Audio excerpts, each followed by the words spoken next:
Baba mtakatifu na Mungu wetu, asante Bwana kwa wema wako. Tusaidie tena Bwana katika somo hili ili tukaweze kulielewa kwa ajili ya wokovu. Katika jina la Yesu, amina. Msikilizaji, karibu tena katika somo hili ambalo linahusu uhuru wa kuchagua ni wako. Masomo haya pamoja na hili uhuru wa kuchagua ni wako, kwa kweli yanakuja wakati ambapo historia ya ulimwengu inaenda kufungwa.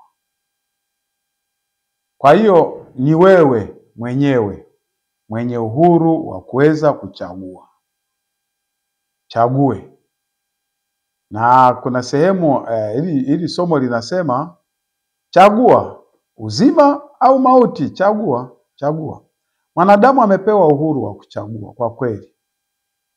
Ili kuonyesha upendo wa kweli kwa Mungu, lazima achague. Na moja ya mafungo katika Biblia yanayoonyesha mwanadamu kapewa uhuru wa kuchagua liko katika Kumbukumbu ya Torati 30 fungu la 19, ambayo linasema, ngoja nisome katika Kiswahili cha kwenye Biblia, Kiswahili cha huku kina nani. Kumbukumbu ya Torati 30 fungu la 19 linasema kwamba nazishuhudia mbingu na nchi juu yenu hivi leo, kuwa nimekuwekea mbele yako uzima na mauti, baraka na laana. Basi chagua uzima ili uwe hai, wewe na uzao wako. Chagua.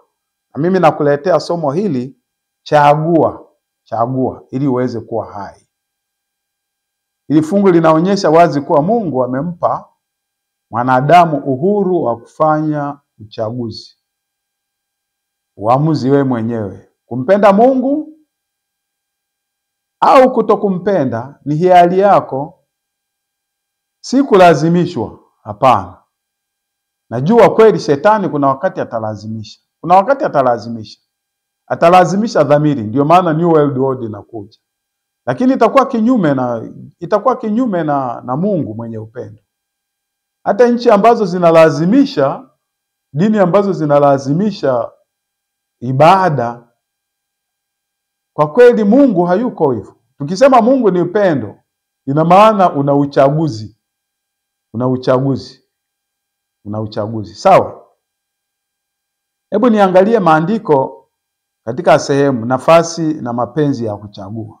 Ili kufafanua na zaidi kwamba nafsi huru lazima iwe na mapenzi na uwezo wa kuchagua, ni lazima tuangalie mambo haya, kwamba nafsi huru kwa mtazamo wa falsafa ya Kikristo na maandiko, nafsi huru, free person, lazima iwe na kwanza ufahamu, consciousness, uwezo wa kujitambua. Hiyo moja hiyo. Ya pili, lazima iwe na mapenzi, will, yaani utashi, uwezo wa kutaka. Anaweza akataka zuri au akataka baya. Hajachagua hapo, lakini uwezo wa kulitaka, will. Lakini vile vile kwenye akili yetu huku kichwani upo uwezo wa kuchagua, free choice, uwezo wa kuamua kufuata. Sasa ule uwezo wa mapenzi, unaweza ukalipenda tu hata kama hujachagua, yaani unalichukia lakini unakuta unapenda. Hii inamaanisha kwamba kiumbe kisicho na uwezo wa kuchagua hakiwezi kuhesabiwa kama nafsi huru, bali ni kama kiumbe kisicho na utashi. Kwa hiyo nafsi huru na kuchagua, ushahidi wa Biblia wa nafsi hiyo huru.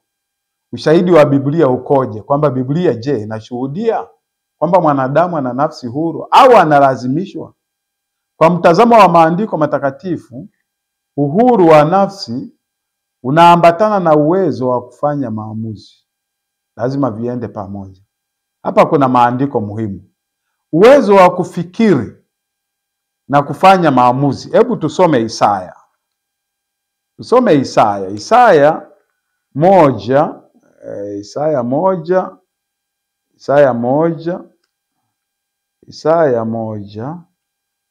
fungu la 18. Isaya 1 fungu la 18 anasema, haya njoni tusemezane, asema Bwana. Dhambi zenu zijapokuwa nyekundu sana, zitakuwa nyeupe kama theluji. Kwa sababu yeye ukimchagua naweza kukusafisha. Zijapokuwa nyekundu kama bendera, zitakuwa kama sufu. Ndio maana anasema njoni, chagua kuja. Biblia inasema, yaani uwe huru kuchagua. Ayubu 32,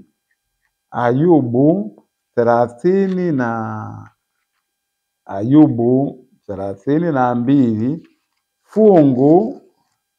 fungu la 8 anasema, lakini imo roho ndani ya mwanadamu, na pumzi ya Mwenyezi huwapa akili.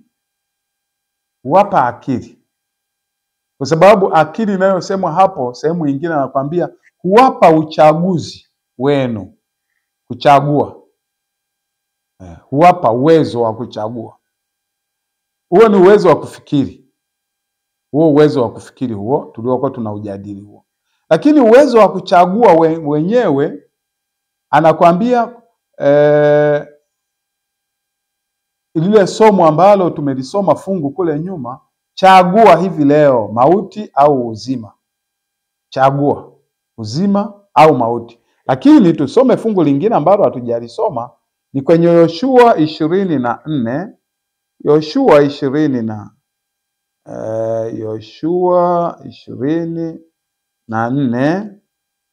Yoshua 24 hapa fungu la 15. Anasema kwamba nanyi kama mkiona ni vibaya kumtumikia Bwana, chagueni hivi leo mtakayemtumikia, kwamba ni miungu ile ambayo baba zenu waliitumikia ng'ambo ya mto, au kwamba ni miungu ya wale Waamori ambao mnakaa katika nchi yao. Lakini mimi na nyumba yangu tutamtumikia Bwana. Mimi na nyumba yangu tutamtumikia Bwana. Lakini Mwanzo 2 fungu la 16, na yenyewe Mungu aliwapa Adam na Hawa amri ya chaguo wazi. Lile tunda lilikuwepo pale. Unachagua ule au usile. Ule au usile. Lakini vile vile huo ulikuwa uchaguzi, uwajibikaji wa nafsi huru. Unaweza ukachagua halafu ukawajibika. Hebu tuone Mhubiri. Unapowajibika unafanya namna gani? Mhubiri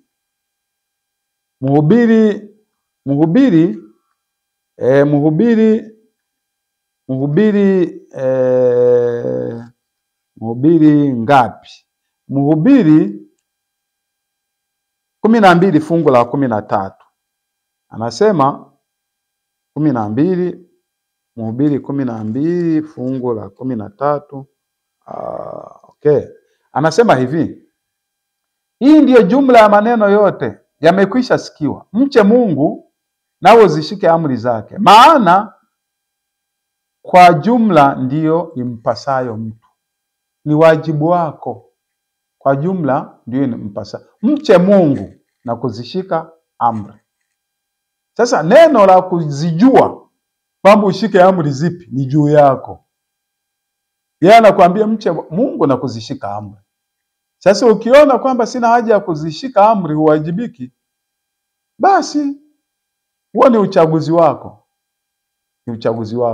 Warumi 14 nayo, Warumi 14 fungu Warumi 14 fungu la Warumi 14 fungu la ngapi? Ngoja tuone.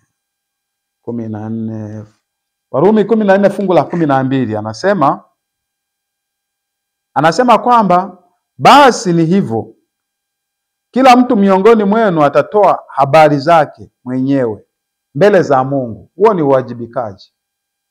Ulichagua nini? Ulichagua nini? Huo ni uwajibikaji.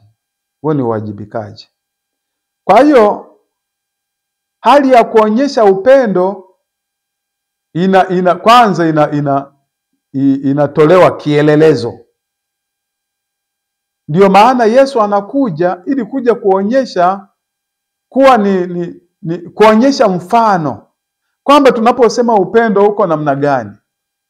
Kwa maana jinsi hii Mungu aliupenda ulimwengu hata akamtoa mwanawe wa pekee, ili kila mtu amwaminie asipotee. Amwaminie asipotee. Amwaminie asipotee. Amwaminie asiwe mdhambi. Amwaminie asijitenge na Mungu. Yaani ni fungu ambalo ni kali, ni zito, tumelizoea tu. Lakini Mungu aliupenda ulimwengu. We kazi yako ni kumwamini tu. Kazi yako ni kumwamini tu. Na ukishamwamini, weka wazi. Yani uwe huru. Uwe wazi kutoa matunda. Ukishamwamini yeye, kwa kweli atakutengenezea uwezekano wa kutoa matunda. Uwezekano wa kutoa matunda. Sasa wengine nafika sehemu fulani wanatengenezwa uwezekano wa kutoa matunda ya utiifu, wanakataa. Yaani maana yake ukikataa kutoa matunda hayo ya uaminifu ni sawa kwamba hujamwamini. Yaani hujamwamini. Yaani unamkataa yeye ambaye anakuambia utoe matunda hayo. Lakini huo upendo wa Mungu haukulazimishwa, bali ulitokana na hiari. Yaani ni Mungu mwenyewe, Yesu mwenyewe alipenda. Hebu tuangalie Ufunuo. Ufunuo nayo inasemaje? Ufunuo 22. Ufunuo 22 fungu la 17. Naye asikiaye na aseme njoo, naye mwenye kiu aje na anywe, na yeye atakaye na ayatwae maji ya uzima bure. Bure kabisa. Bure kabisa. Kwa hiyo ni uchaguzi, ni uhuru wa kuchagua. Na ndiyo maana anaitwa Mungu wa upendo. Kwa sababu anakupa uhuru. Lazima uwe na uchaguzi. Uhuru wa kuchagua. Ni wa kwako, hakulazimishi. Kwa hiyo mafungu mengine yanayoonyesha uchaguzi, ili uweze kuelewa kwamba sasa ni juu yako kuchagua. Ni Isaya 18. Isaya 18 fungu la hii ni Isaya 1. Nimeshalisoma hili lakini tutaenda kidogo mbele, nalirudia. Isaya 1 fungu la 18 anasema, haya njoni tusemezane, asema Bwana, dhambi zenu zijapokuwa nyekundu sana zitakuwa nyeupe kama theluji, zijapokuwa nyekundu kama bendera zitakuwa kama sufu. Kama mkikubali na kutii, mtakula mema ya nchi. Bali kama mkikataa na kuasi, mtaangamizwa kwa upanga. Maana kinywa cha Bwana kimenena haya. Kwa sababu mwingine angeweza kusema tu kwamba sasa mimi nimechagua kutokutii, kwa nini uniangamize? Kwa sababu sasa utaishi na nani? Ukimchagua yeye, na maana ukimchagua Mungu, yani uko kwenye mazingira sawa na ya kwake. Sasa kama ni mazingira tofauti, na maana ustahili kuishi pamoja naye. Kwa sababu kule ni mpaka ufate masharti yake. Lakini Ufunuo 3 fungu la 20 nalo linatuambia vizuri. 3 fungu la 20 natuambia vizuri. Natuambia hivi, tazama nasimama. Tazama, Ufunuo 3 fungu la 20. Tazama nasimama mlangoni. Tazama nasimama mlangoni nabisha. Mtu akisikia sauti yangu na kufungua mlango, nitaingia kwake, nami nitakula pamoja naye na yeye pamoja nami. Na ndiyo hali halisi ya watu wa sasa hivi, kanisa la sasa hivi.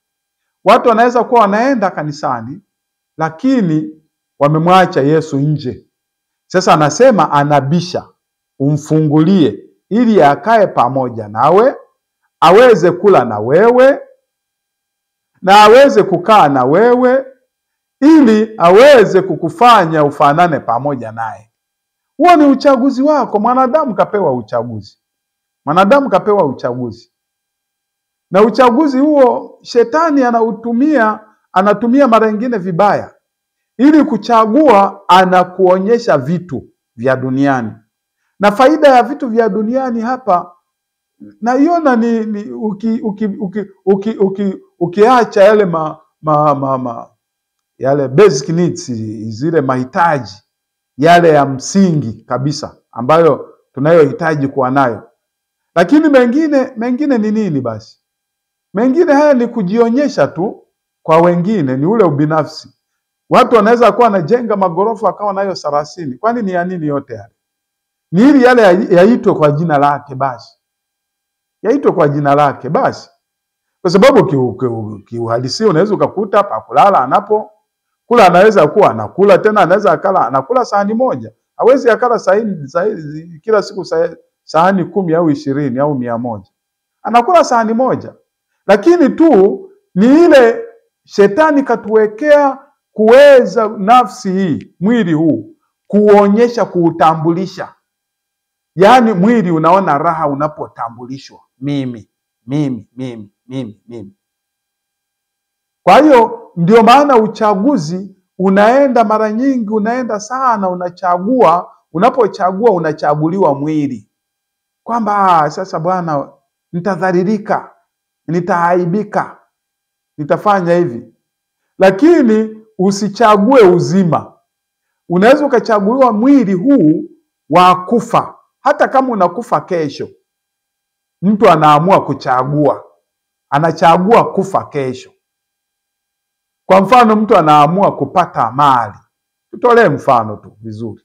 Anaamua kupata mali, masharti yake ni kwamba lazima umlete mama yako au mtoto wako unayempenda auawe. Ukikosea masharti na wewe unakufa. Na wewe unajua kabisa kwa kweli unakufa. Na hata baada ya kufa unajua, hata baada ya kupata hizo mali, unajua hatima yake ni mwishoni nitakufa na sitarithi uzima wa milele. Unajua kabisa. Lakini mtu anachagua ili angalau kwa kipindi hicho cha miaka 4 au 5 au 6 ukihesabu. Sema mwanadamu huwa anasahau tu. Au 7 huwa haivuki sana. Watu walioamua kuchagua kuishi maisha ya namna hiyo. Katika miaka hiyo ajitambulishe tu kwamba yeye ni nani. Lakini unafika mwisho kweli hawezi kuonekana tena. Kwa hiyo ni uchaguzi. Unachagua mambo ya umilele au unachagua mambo ya muda. Mambo ya muda. Mtu mmoja alikuwa anatoa mfano akawa anasema kwamba unaweza ukakuta chakula ugali sio mtamu kama jojo. Kuna jojo zile Big G, watu wanatafuna zile. Lakini sasa ugali ukiula utadumu kukaa siku nzima. Unadumu kukaa siku nzima au siku 2. Lakini hauna utamu kiasi hivyo, ila una nguvu. Sasa jojo au Big G ina utamu wa hapo wa muda. Halafu unaisha na unaitema.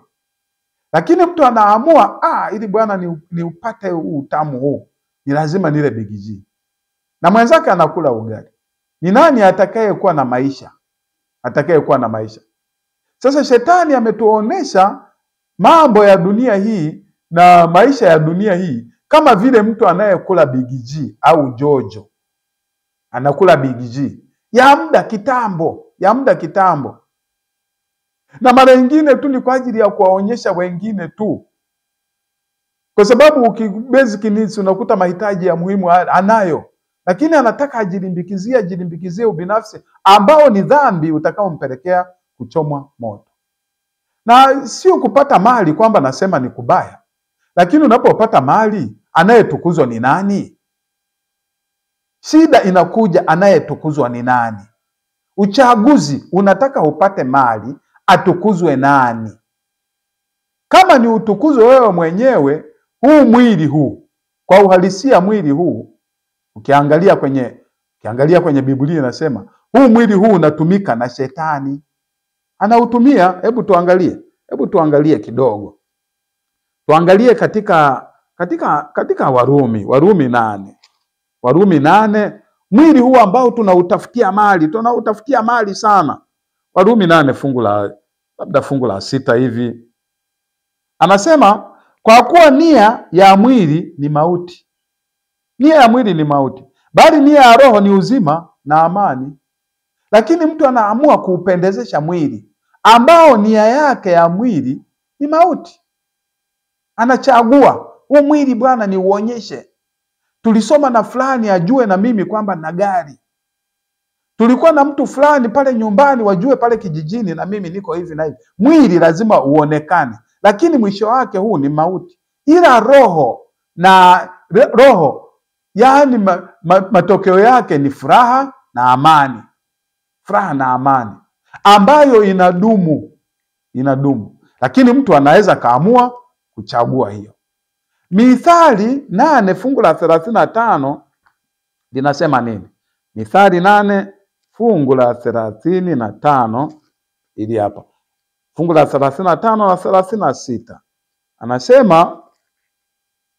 Anasema kwamba maana yeye anionaye mimi aona uzima, anayemuona Mungu anaona uzima, naye atapata kibali kwa Bwana. Bali anikosaye hujidhuru nafsi yake mwenyewe, na wao wanichukiao hupenda mauti. Hebu angalia ndugu msikilizaji, yaani kuchukia neno la Mungu ni kupenda mauti. Ni neno, mbona ni neno zito sana? Ni kupenda mauti. Unapenda mauti. Na ndio maana utakuta mara nyingi mtu ambaye amekuwa katika imani anakufa akiwa na amani nzuri. Mtu mmoja sijui kama ni kweli au naye alikuwa anasema tu, nilimsikia anasema, lakini ikawa inaleta kama logic hivi kidogo. Anasema mtu ambaye amekufa na matumaini ya Mungu, hata kifo chake wakati wa kukata roho, hababaiki sana na kulalamika na kupiga miguu na kufanya nini. Anajikabidhi mikononi mwake taratibu. Sijui na ukweli kiasi gani, maana sijawahi kuona mtu akikata roho akinani. Lakini taza kinadharia ukiona tuseme sasa nadharia inavyosema, theology inasemaje? Yaani mtu ana uzima, anatamani kwamba baada ya mimi kulala mauti, atakapokuja Yesu Kristo nitaurithi uzima. Huyu ana matumaini kiasi gani? Ingawa mwili unampelekea kutaka kuishi, mwili huu unataka unagoma, hautaki kufa. Mwili huwa hautaki kufa. Lakini mara nyingine kufa ni mbaraka. Yaani kuchagua kufa katika Kristo ni mbaraka. Yaani mtu mwingine anachagua kabisa. Na ndio maana ikifika mtu wa imani anachagua, anatokea mtu anasema yaani nitawaua kama wakati ule wa zama za giza walichagua watu. Yaani kama usipoyakataa amri za Mungu na maelekezo ya Mungu, usipokataa, usipokubali kufata maelekezo yetu, tunakuua. Mtu anachagua uweni kwa sababu ana matumaini. Kama huna matumaini unachagua nini? huna tumaini, unachagua nini? Kwa hiyo uchaguzi upo, na unakuja kwenye yale mambo matatu. Lazima uwe na ufahamu neno la Mungu. Ili uchague, lazima ufahamu neno la Mungu. Lazima ulijue neno la Mungu, ulifahamu vizuri. Tena sio kulifahamu, ulijue. Maana yake kufahamu na kujua ni tofauti. Kwenye Biblia neno kujua na kufahamu ni tofauti. Lakini ukishatoka hapo, uwe vile vile na mapenzi, kwamba unapenda, kuna upendo ndani mwake. Lakini uwe na uwezo wa kuchagua. Uwe na uwezo wa kuchagua. Uwe na uwezo wa kuchagua. Lazima ufahamu kwa undani. Lazima ufahamu kwa undani. Ufahamu kwa undani kwamba hiki ninachokichagua kina manufaa gani? Ni wapi inapoenda? Ndio maana tulijifunza wakati fulani kitabu cha Mwanzo kinatufundisha kwamba wewe umetoka wapi? Una makusudi gani hapa duniani? Hivi unajijua kwamba kusudi lako la kuzaliwa? Wengine wanafikiria tu kwamba ilitokea tu alizaliwa. Lakini mimi nikachunguza nikasema hata yule mtu ambaye alizaliwa kwa mzazi wake kubakwa, Mungu alitoa kauli tu. Alisema kwamba nendeni mkaijaze, mzaeni mkaongezeke, mkaijaze nchi. Hiyo kauli inasababisha hata yule anayebaka aweze kupata mtoto. Na anapopata mtoto kwa Mungu, huyo sio haramu. Huo ni makusudi ya Mungu, ni ile kauli zaeni mkaongezeke. Mwanadamu amewekwa kuwa chombo tu. Na zaeni mkaongezeke ili mfanyeje? Ili muitawale nchi. Muitawale vitu vya baharini. Mtawale vilivyoko duniani. Mvitawale, ina maana mtawale. Yaani tumeumbwa kuwa watawala. Kwa hiyo unapokuwa unafanya maamuzi ya uchaguzi, unachagua uzima wa milele. Ukiangalia kwenye sayansi, wanasayansi wameshaangalia wakasema kabisa, hii tuna solar system hapa, lakini tuna galaxy, lakini kuna magalaxy mengine, lakini vile vile kuna masayari mabilioni matrilioni ambayo Yesu amesema kabisa kwamba kuna makazi, naenda kuandalia makao ambayo yako makao mema tu, hata ukiacha hayo matrilioni yaliyopo hayo. Kwa hiyo hii nani yetu, sayari yetu imewekwa kuwa sayari ya kuonyeshea upendo. Hata sayari zingine ambazo zina sintofahamu. Yaani baada ya shetani kufanya shida kule mbinguni, kukawa na sintofahamu kwamba hivi Mungu kweli ni wa upendo? Hivi kweli Mungu ana upendo kweli? Sayari yetu ikawekwa kuwa sayari ya kutolea mfano wa upendo wa Mungu. Mwanadamu anawekwa ili kuonesha upendo wa Mungu, na malaika wanashangaa ambao hawakujaliwa hilo. Yaani ukifahamu kwenye neno la Mungu na makusudi gani, sasa unamwonaje yule mtu ambaye anasema kwamba mimi bana ni wa maana kwa sababu na magari na maviwanda na nini, lakini anaishia duniani hapa hapa. Anaishia duniani hapa hapa. Habari gani huku nakoambiwa katika makao yale mengine ambako hakuna hofu, hakuna mashaka, hakuna kulia, hakuna maumivu, hakuna nini? Unaonaje katika hilo? Mwingine anaona kwamba bwana wanatudanganya tu. Lakini Biblia imetuthibitishia mambo mbalimbali. Imeonyesha mambo mbalimbali ambayo inathibitisha. Na kwa sababu ndani ya moyo wako, ndani ya akili yako, Mungu ameweka logic. Ameweka humo mantiki ya kuweza kujua kabisa, na unajua kabisa kwa kweli baada ya maisha haya aisee hapo maisha. Hata watu wakibisha namna gani, wengine wanabisha tu kwa sababu wameenda mbali mno, inabidi abishe. Kwa mfano shetani lazima abishe kwa sababu ameenda mbali, hawezi kusamehewa tena. Ni lazima akuconvince hivyo. Yeremia 21 fungu la 8. Yeremia 21 fungu la 8, unapofanya choice, unapofanya maamuzi unapofanya uchaguzi, 21 fungu la 8 anasema, nawe waambie watu hawa, Bwana asema hivi, tazama naweka mbele yenu njia ya uzima na njia ya mauti. Naweka mbele yenu. Ndio, huo ni mtazamo wa Biblia na mafundisho ya Kristo. Wakati mtu anapokufa, uwezo wako wa kufanya maamuzi wa kuchagua haupo tena. Mtu akifa haupo tena au kubadilisha hatima yake haipo. Lakini shetani anawadanganya watu mpaka anawaambia kwamba ukifa bwana, Huko unaweza ukachagua, sijui unaweza ukaenda purgatory huko ukachagua, au mara nyingine unaonekana unatembea. Ukifa ujuzi wako na uchaguzi wako na ufahamu wako umekwisha. Uchaguzi ni ukiwa hai, na ukienda kaburini unabadilika tu na kuwa udongo kama kawaida. Rekodi zako zinaenda mbinguni, zinarekodiwa uchaguzi wako ulivyokuwa.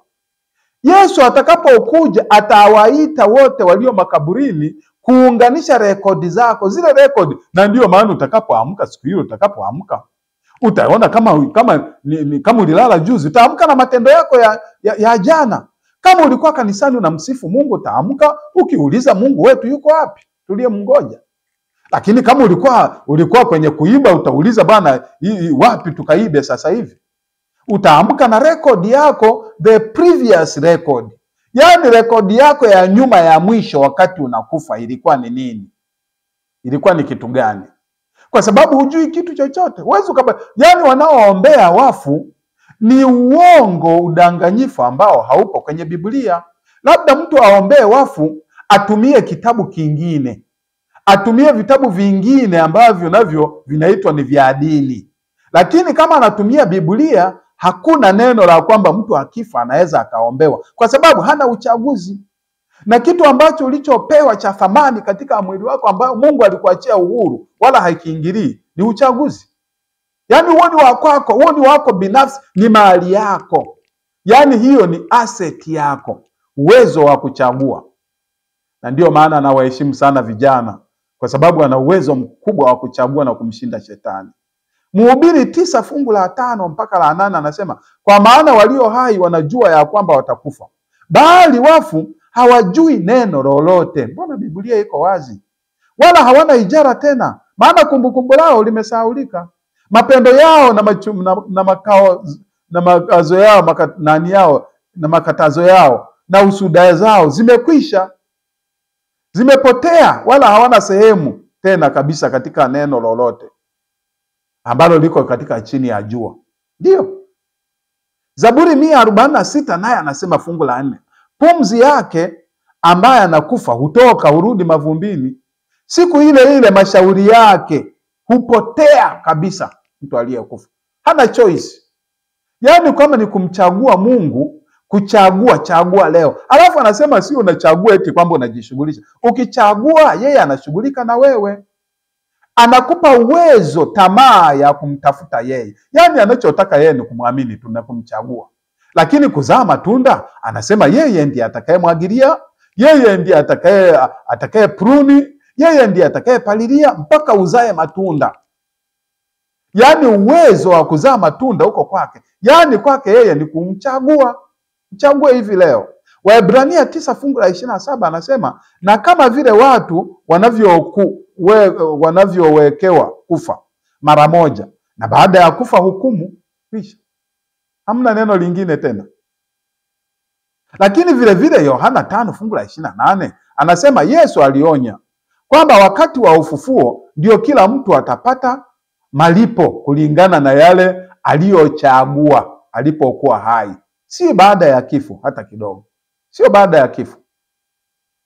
Kwa hiyo shetani ameleta mbinu nyingi za kuonyesha kwamba watu inawezekana baada ya kufa watachagua. Au baada ya kufa mtu alikuwa mwovu atapata rehema. Na kupata toba ni mpaka utubu mwenyewe. Na kutubu unachagua kwamba kwa kweli nimemchagua Mungu. Na kama nimemchagua Mungu, siwezi kujisamea, anisamehe katika haya. Kwa sababu yeye ndiye anayetoa heri, yeye ndiye anayetoa uzima, yeye ndiye anayetoa baraka, yeye ndiye anayetakasa. Kwa hiyo wewe unachagua. Kwa mujibu wa maandiko haya, nafasi ya kufanya maamuzi ipo tu mtu akiwa hai. Baada ya kufa, hatima yake inabaki kulingana na uchaguzi wake aliofanya dakika ile aliyokufa. Na kuna wengine kwa kweli uchaguzi wao unakoma wakati bado anatembea. Yaani kuna uwezo wa kuchagua unaweza ukakoma wakati anatembea. Akili yake sehemu ya uchaguzi ikaharibika, lakini uhai upo. Yaani huyu anahesabiwa kama amekufa. Kama uwezo wa kuchagua haupo, unahesabiwa kama umekufa, maana yake unakuwa kama mnyama. Nebukadneza alipoenda kule porini akahesabiwa kama mnyama, alikuwa kama amekufa, nakuwa kama mnyama. Wanaita kwenye Biblia lugha hiyo roho yule ukipata nani uwezo ambao huwezi ukasamehewa tena, huwezi ukawa na msamaha tena. Kama huwezi kuwa na msamaha tena, ina maana wewe hata kama ukichagua huwezi ukapata toba. Yaani inaitwa umepata dhambi isiyosameheka, huwezi ukasamehewa tena.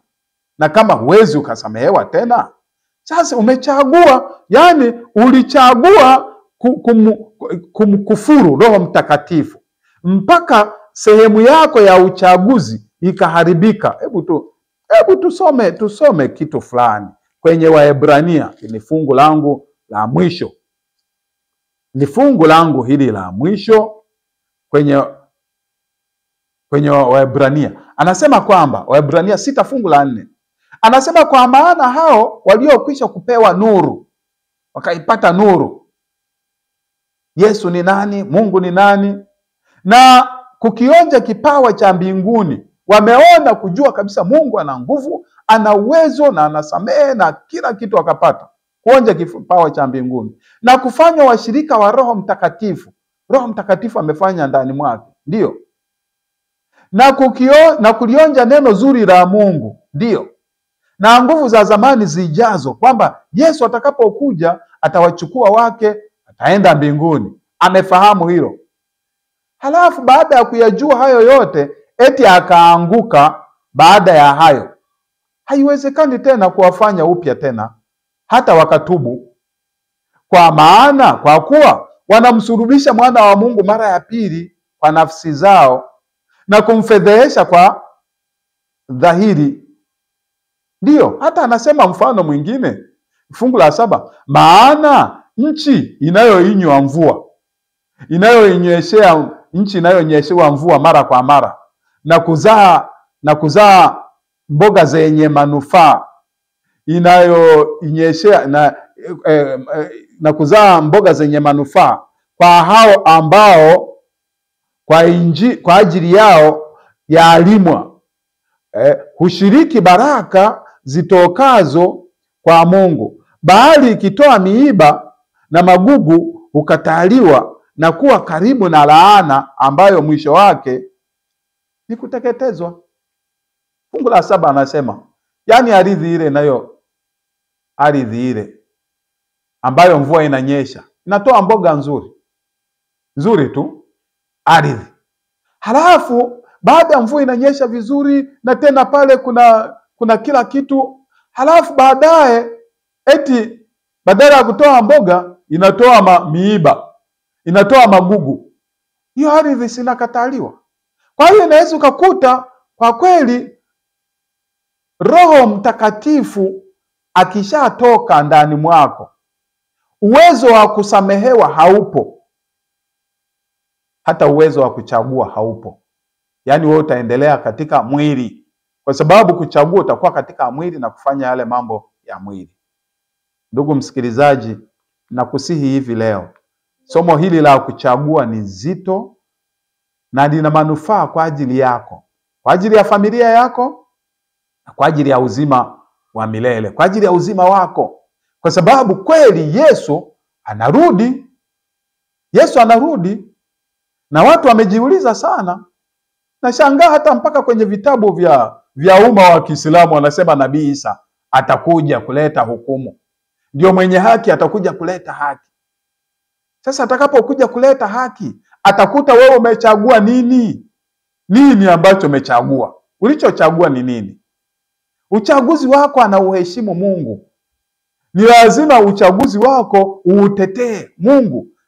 Mimi nimezaliwa katika ulimwengu huu wa dhambi, lakini nimekuchagua, nisaidie ili niendelee kukuchagua. Unapomchagua naomba na nguvu za kuendelea.